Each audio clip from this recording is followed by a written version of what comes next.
40 দশক আগে কি ছিল বলো তো? আমাদের মণিমেলা ছিল, সব পেছির আসর ছিল, ব্রতচারীর আসর ছিল। আমরা সেসব করেছি। আর এখনকার ছেলেমেয়েরা কি করছে?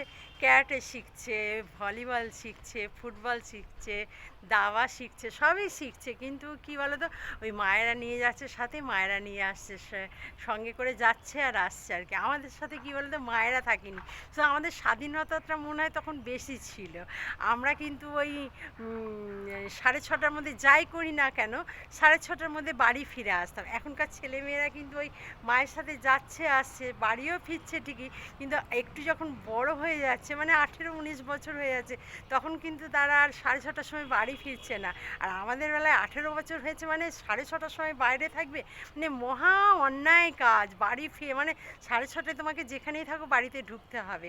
আমার মনে হয় আমাদের দশকে, 40 দশক আগের কথা বলছি, আমাদের দশকের মানে স্বাধীনতা বেশি ছিল বা আনন্দ বেশি ছিল। আমরা তখন সরস্বতী পুজো করতাম। কিরম সরস্বতী পুজো করতাম?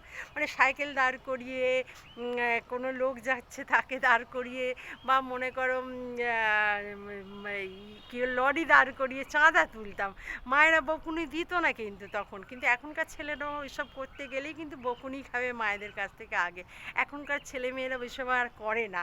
আর দেখবে তুমি যে এখন পুজো কি হচ্ছে না, সরস্বতী পুজো তো ক্লাবে, পাড়ায়, বা তোমার বাড়ি বাড়িতে, বা স্কুলে তো কলেজে হয়ে হচ্ছে। কিন্তু আমাদের সরস্বতী পুজো ছিল কি, সব বাড়ি বাড়ি থেকে একটা করে শাড়ি আসবে, সেই শাড়ি দিয়ে প্যান্ডেল তৈরি করতে হবে।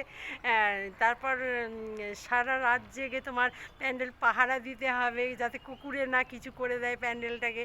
তারপর তোমার মনে করো তার পরের দিন পুরোহিত কখন আসবে তার একটা আয়োজন ছিল। তারপর তোমার মনে করো এই লুচি করা, আলুর দম করা, করে নিজেরাই খাবো। কে কটা খেলো।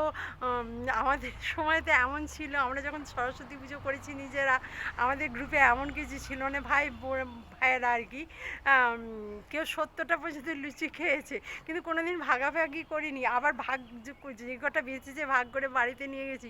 কোনোদিন ওই বিষয়টা ব্যাপারটা থাকেনি যে ও কেন বেশি খেলো আর আমি কেন 4টে-5টা লুচি খেলাম। এখনকার ছেলেমেয়েরা ওসব করবেও না, সেটা ভাবাটাও অন্যায়। কারণ ওদের অনেক এগিয়ে গেছে যুগ। আমরাও মায়েরাও কি করেছি, মানে এগিয়ে যাচ্ছি ওদের সাথে সাথে, আমরাও এগিয়ে যাচ্ছি। আমাদেরও পরিবর্তনশীল, আমরাও পরিবর্তনশীল যুগের হাওয়ার সাথে। কিন্তু আমার মনে হয় যে আমাদের স্বাধীনতা বেশি ছিল। আমরা হয়তো 6:30টার সময় বাড়ি ঢুকে আসতাম মায়েদের ঘরে, কিন্তু তখন কী বলতো, একটা খোলামেলা প্রাণ ছিল আমাদের মধ্যে।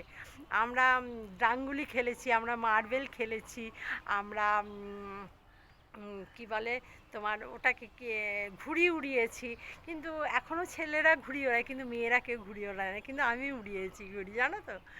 আর আমার মেয়ে তো কোনো দিন এসব করে, উনি নাচ শিখেছে, গান শিখেছে, বাড়িতে টিচার আসতো। কিন্তু এই আমাদের মতো স্বাধীনতা, যেটা আমরা আনন্দ পেয়েছি মনে মনে, সেই রকম স্বাধীনতা আজকালকার ছেলেমেয়েরা, আমার মনে হয় ব্যক্তিগত ব্যাপার, আমি জানি না কার কী মতামত, এটা আমি জানি না, কিন্তু আমার যেন মনে হয় যেন এখনকার ছেলেমেয়েরা অতটা স্বাধীনতা নেই।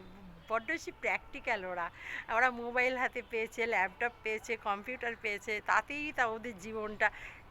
আগেই বলেছি যে পরিবর্তনশীল জীবন, এগিয়ে চলেছে জীবন, মানে সমাজও এগিয়ে চলেছে, ওরাও এগিয়ে চলেছে। অবশ্যই এগিয়ে যাক, ওদের সাথে আমরা আছি, মায়েরা আছি, আমরাও পরিবর্তনশীল। ঠিক আছে, টাটা, ভালো থেকো, বাই, গুড ইভিনিং।